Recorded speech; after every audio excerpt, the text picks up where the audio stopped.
Hello everyone, अस्सलाम वालेकुम। My name is Waleed and welcome back to my channel. आज की इस वीडियो के अंदर हम देखेंगे कि हम फायरबेस के लेटेस्ट वर्जन को कैसे यूज़ कर सकते हैं अपनी आइनिक प्रोजेक्ट के अंदर। क्योंकि लास्ट वीडियो के अंदर हमने देखा था कि हमने यूज़ किया था यहाँ पे अगर मैं आपको package.json की फ़ाइल दिखाऊं और इसके अंदर जाके मैं फायरबेस सर्च करूं तो यहाँ पे हमारे पास वर्जन है 4.8.0 और इस 4.8.0 वर्जन के अंदर मैंने आपको साइन अप करके दिखाया था और हमने आर्टिकल्स ऐड भी किए थे अपने फायरबेस के अंदर और हम इंपोर्ट इस तरह करवाते थे, import static as Firebase from Firebase. लेकिन अब जो है ये बहुत ज़्यादा इशू आने लग गया है कि अगर हम 4.8.0 वर्जन इंस्टॉल नहीं करते तो ये ऐसे हम इसको इंपोर्ट नहीं करवा सकते। और अब फायरबेस के मेथड्स भी डिफरेंट हो गए हैं, तो उसको हम देख लेते हैं कि कैसे हम फायरबेस के मेथड्स को इम्प्लीमेंट कर सकते हैं अब फायरबेस के अंदर data read, right, update and delete करने के लिए। तो हम 4 चीज़ें आज देखेंगे फायरबेस के अंदर कि हम अपडेट कैसे कर सकते हैं, डिलीट, रीड एंड राइट कैसे कर सकते हैं। सारी चीज़ों को हम देखेंगे जो CRUD फंक्शनैलिटी होती है हमारी। तो सबसे पहले मैं एक पेज बना लेता हूँ इधर।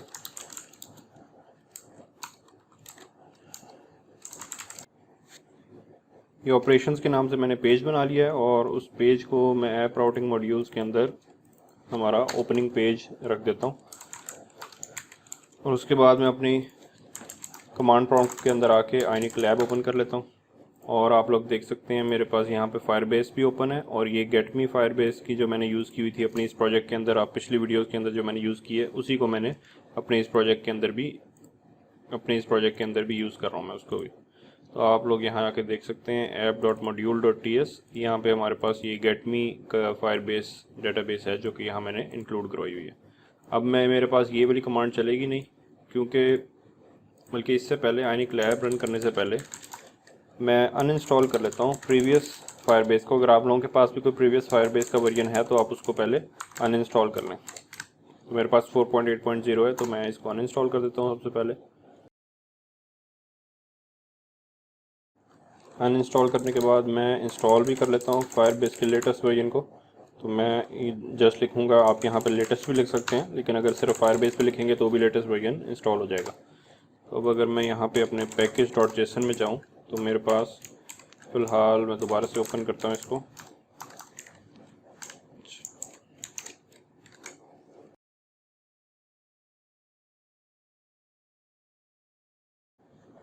पीछे यहाँ पे फ़िलहाल मेरे पास एरर्स आ गए हैं, लेकिन मैं करता क्या हूँ कि अपने ये जो इंपोर्ट मैंने किया हुआ है हर पेज के ऊपर इस तरह फायरबेस को उस तरह मैं रिमूव कर रहा हूँ और इन सब चीज़ों को मैं कमेंट कर रहा हूँ यहाँ पे। इसको भी यहाँ से रिमूव कर दें। उसके बाद हमने साइनअप के पेज के ऊपर एक किया था, उसके अलावा TS पोस्ट डिटेल्स के ऊपर नहीं है, लॉगिन पेज के ऊपर भी हमने फायरबेस यूज़ किया, तो इसको भी मैं कमेंट कर रहा हूँ और उसके बाद इस चीज़ को भी कमेंट कर रहा हूँ। और होम पेज के ऊपर भी हमने फायरबेस को इंक्लूड किया था।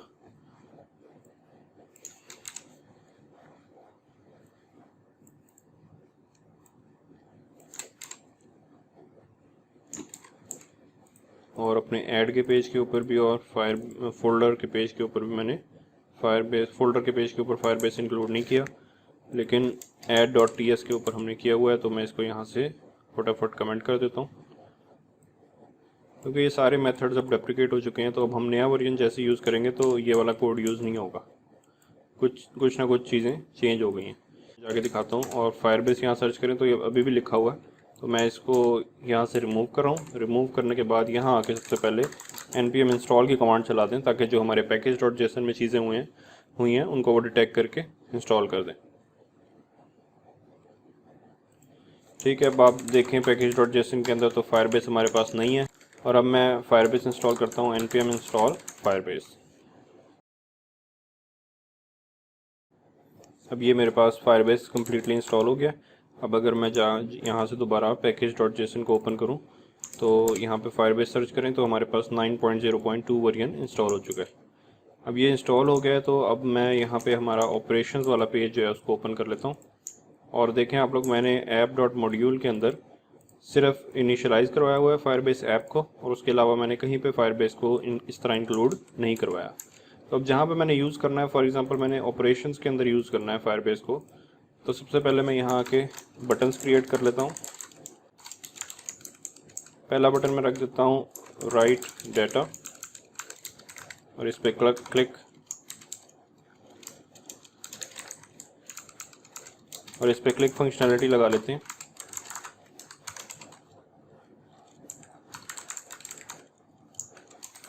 फायरबेस और इसके अंदर राइट, इसको मैं यहाँ पे डिफाइन भी कर देता हूँ और यहाँ पे लिख देता हूँ टाइप।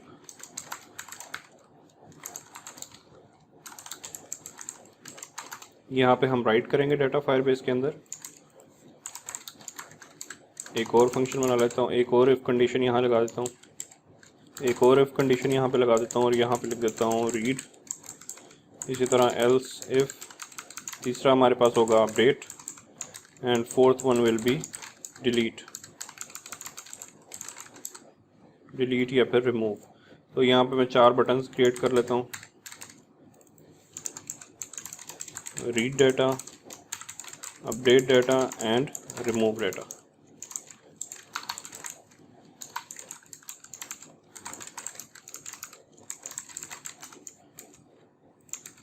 और यहाँ पे आके मैं अपनी आयनिक लैब को भी रन कर लेता हूँ। अब यहाँ पे हमने कोड लिखना है सारा जो कि हमारा राइट के लिए काम करेगा, जो हमारी फायरबेस के अंदर डाटा को राइट करेगा। तो ये हमारी फायरबेस ओपन है। अब यहाँ पे हमने करना क्या है कि आप लोग यहाँ डॉक्यूमेंटेशन के अंदर से भी जा सकते हैं। यहाँ पे मैंने ओपन की हुई है फायरबेस की ऑफिशियल डॉक्यूमेंटेशन और उसके अंदर मैंने यहाँ से वेब ओपन कर लिया। वेब ओपन करने के बाद आप यहाँ चले जाएँ रीड एंड राइट डाटा, क्योंकि ये हमारी प्रोग्रेसिव वेब एप्स होती हैं जिसके अंदर हम अपनी वेब लैंग्वेजेस को यूज़ करते हुए एक ऐप क्रिएट कर रहे हैं जो कि हाइब्रिड ऐप है, दोनों प्लेटफॉर्म्स पे हमारे चलेगी, एंड्रॉयड और iOS पे। तो यहाँ से हमने वेब की फंक्शनलिटी को, वेब के डॉक्यूमेंटेशन को ओपन कर लेना है। उसके बाद यहाँ पे आए, आपके पास यहाँ लिखा हुआ है गेट अ डेटाबेस रेफरेंस।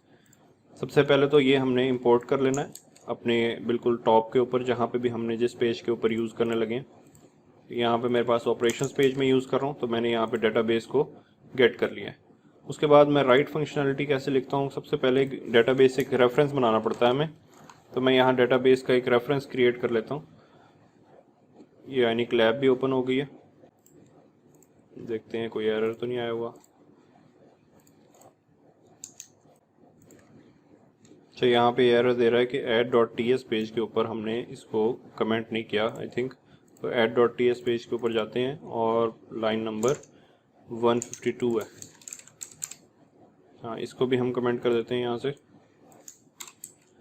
तो ये हमारे पास ओवरऑल पूरी ऐप के अंदर से हमने फायरबेस की जो पिछली कमांड्स हैं उनको कमेंट कर दिया। अब अगर मैं आयनिक लैब ओपन करूं तो होपफुली आयनिक लैब रन हो जाएगी। ये हमारे पास आयनिक लैब रन हो चुकी है। और यहाँ पे एक काम और करना है मैंने कि ऐप राउटिंग मॉड्यूल्स के अंदर आके ऑपरेशंस को मैंने अपना डिफ़ॉल्ट पेज बनाना है, जो कि फ़िलहाल आई थिंक हमने लास्ट वीडियो के अंदर ये किया था कि अगर तो UID एग्जिस्ट करता है तो होम पेज पे ले जाए, अदरवाइज़ लॉगिन पे ले जाए। तो हम यहाँ पे इसको अदरवाइज़ के अंदर हम एल्स में लगा देते हैं कि ऑपरेशंस पेज पे चला जाए।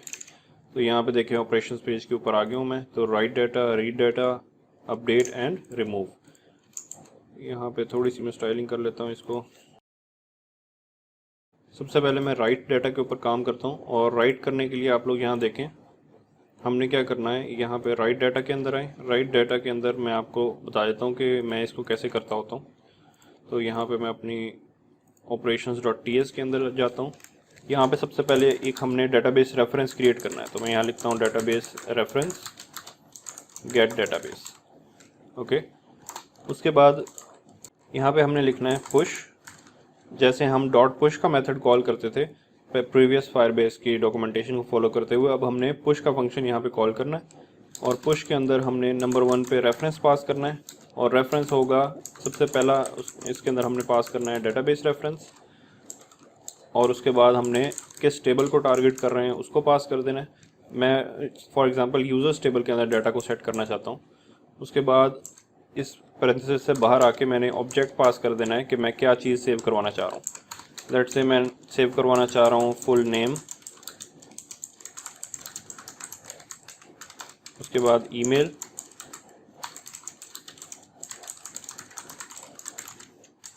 थर्ड नंबर पे मैं मोबाइल सेव करवा देता हूँ। ये जस्ट रैंडम नंबर ये मैंने यहाँ पे सेव करवा दिया।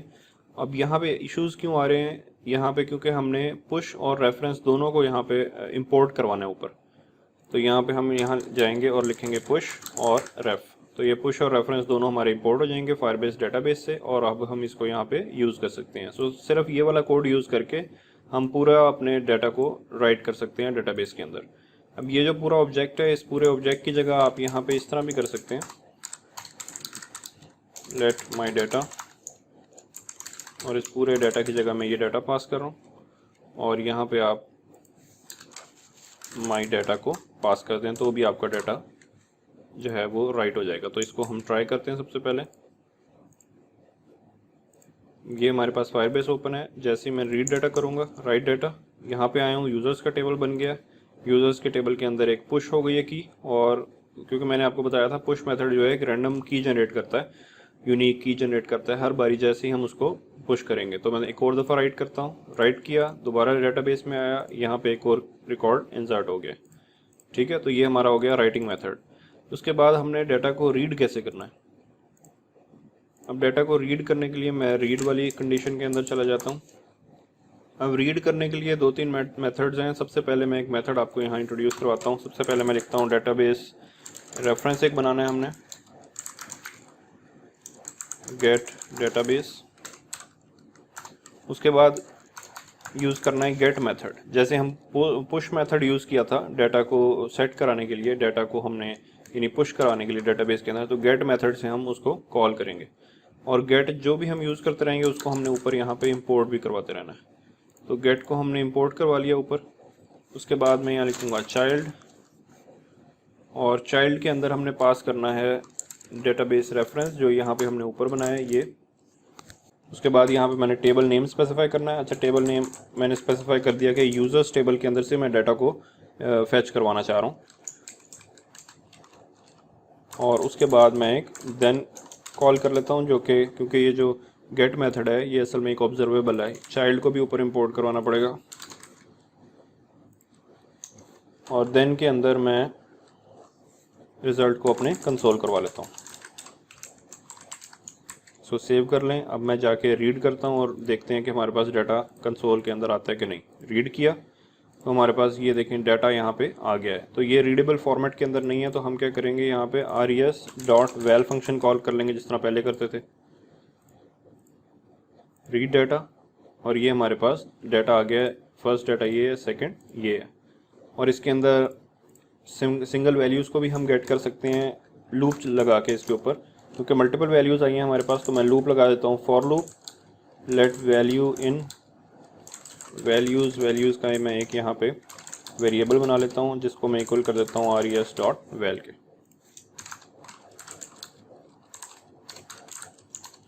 Single value equals two values और उसके अंदर वैल्यू।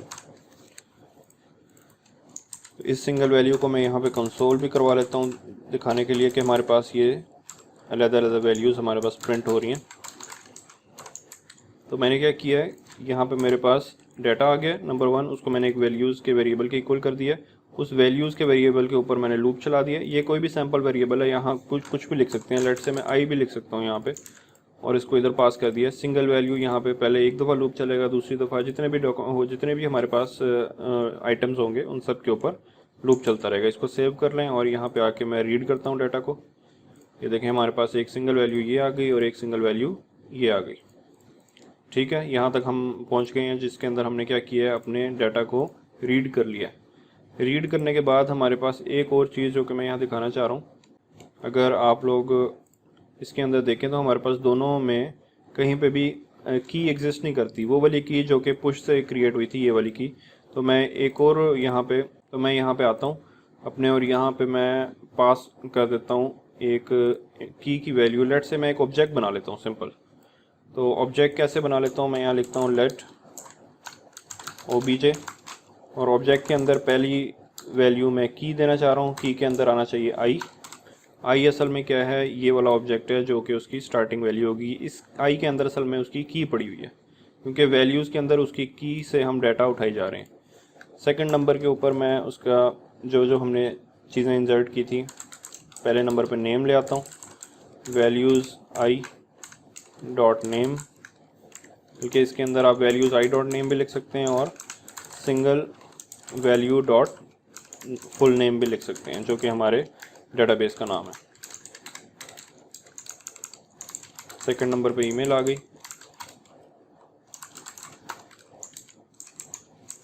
थर्ड नंबर पे हमारा मोबाइल।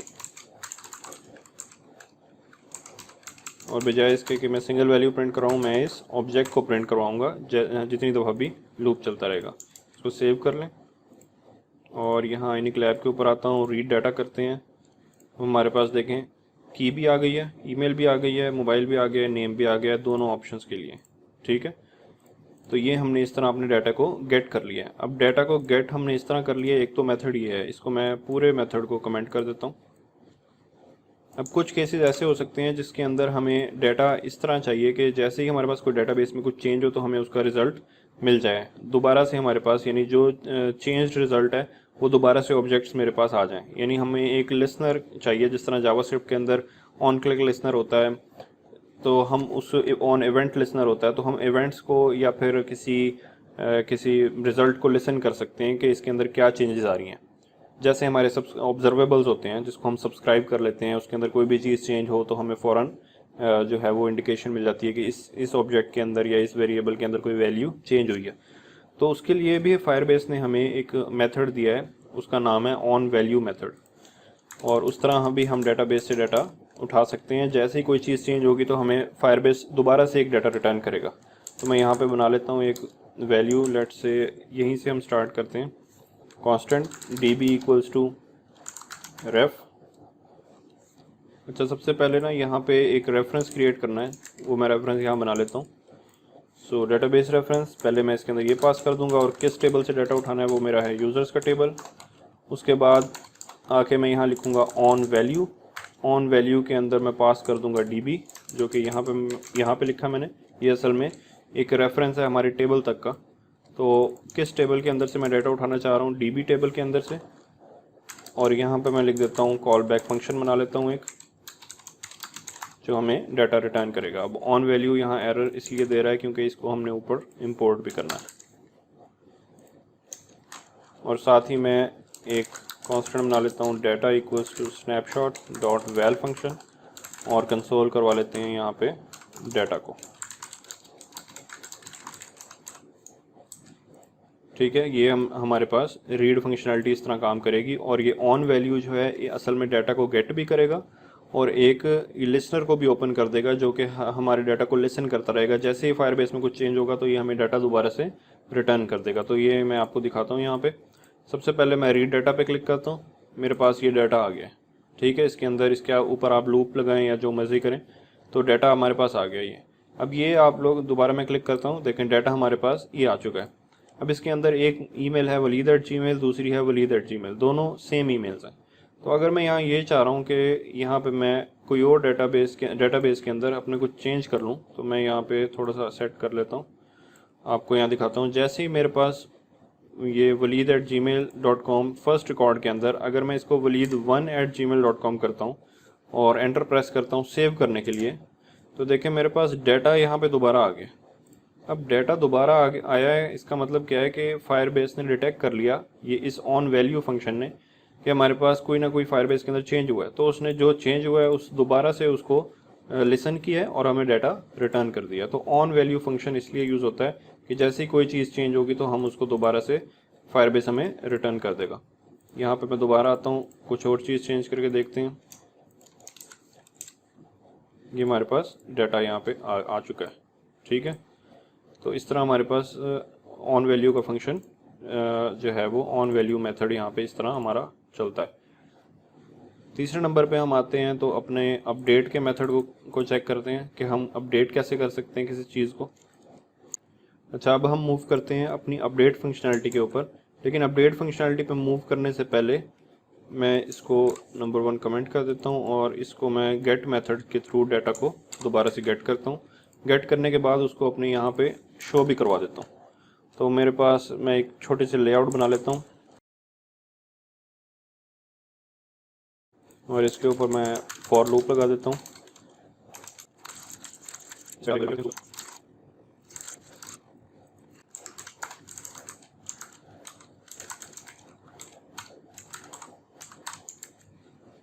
तो ये हमारे पास यहाँ पे डाटा शो हो जाएगा। इसको टेस्ट आउट करते हैं एक दफ़ा।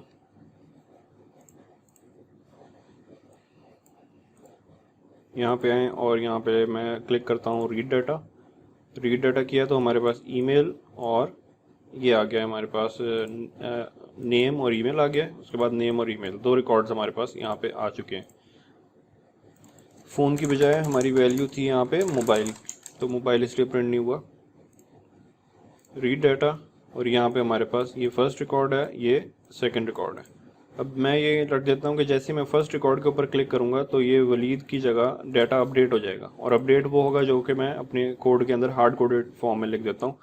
तो मैं यहाँ पे सिंपल रखने के लिए इसे क्लिक फंक्शन यहाँ पे कॉल करता हूँ। क्लिक फंक्शन के अंदर मैं लिख देता हूँ अपडेट, और अपडेट मैं इधर लिखने के बजाय अपडेट को अलग से एक फंक्शन बना देता हूँ। और अपडेट के अंदर हमने यहाँ पास क्या करना है, असल में सैम्पल डॉट की पास करनी है, जो कि हमारे इस सैम्पल वेरिएबल के अंदर से आ रही है। यहाँ पे आप लोग देखें ये की, क्योंकि हमें की चाहिए, की का रेफरेंस चाहिए, जो कि हमारा ये रेफरेंस होगा कि किस की के अंदर जाके मैंने वैल्यूज़ को अपडेट करना है। तो अब मेरे पास यहाँ पे की आ चुकी है। इसको मैं कंसोल भी करवा लेता हूँ इधर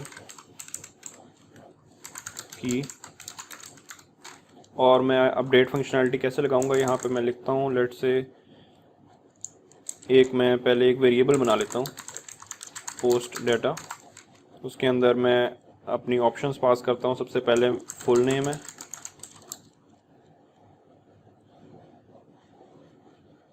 फुल नेम में मैं पास करना चाह रहा हूँ फैसल इम्तियाज़, कोमा डाल के ईमेल भी चेंज करता हूँ। ईमेल में लिख देता हूँ faisal@gmail.com।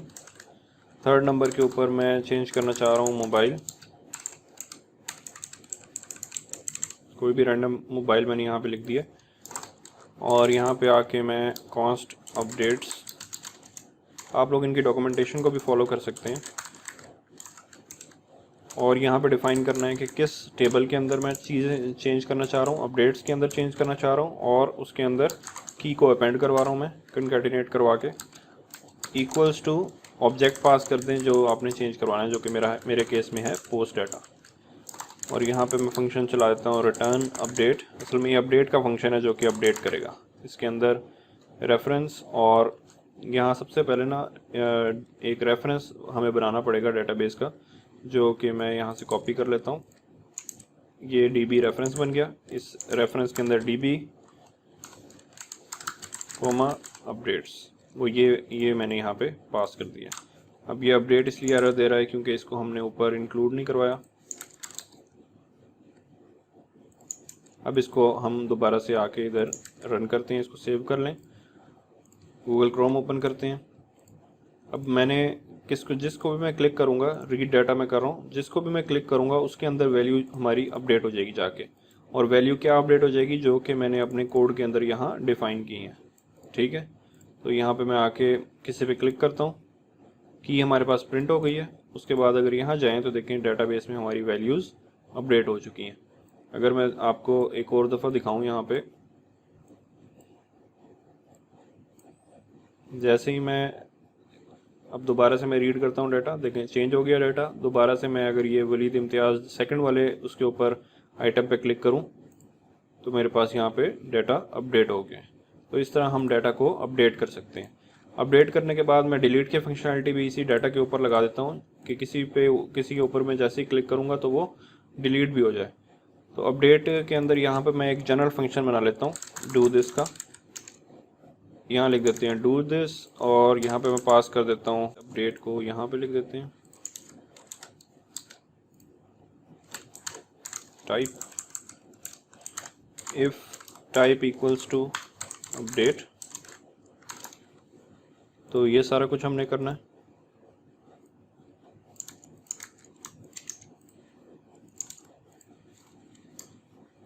और दोबारा से इसके नीचे एल्स इफ, और अगर ये रिमूव होगा तो हमने क्या करना है वो हम यहाँ पे अभी देख लेते हैं। दोबारा से इसको मैं डिलीट कर रहा हूँ सारे को, और यहाँ पे मैं क्लिक के बजाय यहाँ अपडेट की बजाय यहाँ लिख देता हूँ रिमूव। ठीक है, तो जब यहाँ पे मैं रिमूव की फंक्शनलिटी चलाना चाह रहा हूँ तो मैं रिमूव कैसे करूँगा ये हम देख लेते हैं। रिमूव के अंदर सबसे पहले हमने एक डेटाबेस इंस्टेंस क्रिएट कर लिया, यहाँ पे गेट डेटाबेस से एक, उसके बाद मैं यहाँ लिखता हूँ constant data to be removed, कोई भी वेरिएबल का नाम है आप बना लें यहाँ पे कुछ भी, और यहाँ पे यूज़र्स के अंदर किस डेटा को हमने रिमूव करना है वो यहाँ पे हम देंगे यूज़र्स के अंदर उसकी की। ठीक है, तो मैंने कंकैटिनेट कर दिया इसको बंद कर दें। यहाँ पे रिटर्न रिमूव के अंदर डाटा टू बी रिमूव्ड पास कर दें, और ये रिमूव को मैं यहाँ ऊपर इंपोर्ट भी कर लेता हूँ। ठीक है, अब जाके इसको टेस्ट आउट करते हैं। तो यहाँ पे आप लोग अगर देखें, मैं जैसे रीड करूँगा डाटा को, रीड करने पे ये डाटा हमारे पास फैच हो गया, और किसी भी डाटा पे जब मैं क्लिक करूँगा तो वो वाला डाटा रिमूव हो जाएगा। लेट्स से मैं इस फैसल इम्तियाज़ फर्स्ट रिकॉर्ड पे क्लिक कर रहा हूँ, तो मैं जैसे ही क्लिक करूँगा, अच्छा तो हमारे पास यहाँ पे रिमूव नहीं हुआ ये, तो अपने कोड की तरफ जाते हैं दोबारा। अब यहाँ हम देखते हैं कि अच्छा यहाँ पे इशू ये आ रहा है कि यूज़र्स के अंदर हम ये लगाना भूल गए। तो इससे क्या होगा कि यूज़र्स के अंदर हमने उस की को ढूंढना है। तो अब मैं दोबारा से अपने आइनिक लैब पे जाता हूँ, इसको मैंने सेव कर लिया है। रीड डाटा करें और यहाँ पे क्लिक कर दें किसी भी रिकॉर्ड के ऊपर, तो वो रिकॉर्ड हमारा डिलीट हो जाएगा। इसी तरह अब मैं दोबारा से अगर रीड करूँ तो ये मेरे पास डाटा है, दोबारा से किसी रिकॉर्ड पे क्लिक करूँगा तो वो भी डिलीट हो जाएगा। अब अगर रीड करें डाटा तो कोई भी डाटा हमारे पास नहीं आएगा। राइट करते जाएंगे तो यहाँ पे डाटा राइट होता रहेगा। ठीक है, अपडेट करेंगे तो जिस रिकॉर्ड के ऊपर हम क्लिक करेंगे वो अपडेट हो जाएगा, जो जैसे मैंने अपडेट फंक्शनलिटी दिखाई है। और किसी भी क्लिक करने पे अभी फ़िलहाल मैंने डिलीट फंक्शनलिटी रन की हुई है। ठीक है, तो उसको हम डिलीट कर सकते हैं। तो इस तरह हम अपने इस डॉक्यूमेंटेशन को फॉलो करते हुए फायरबेस के 9.0.2 वर्जन के अंदर इस तरह फायरबेस की कमांड्स को यूज़ कर सकते हैं और CRUD फंक्शनलिटी के थ्रू ऑपरेशंस परफॉर्म कर सकते हैं। So that's all for this video. Thanks a lot for watching. I will see you guys in the next video. Allah Hafiz.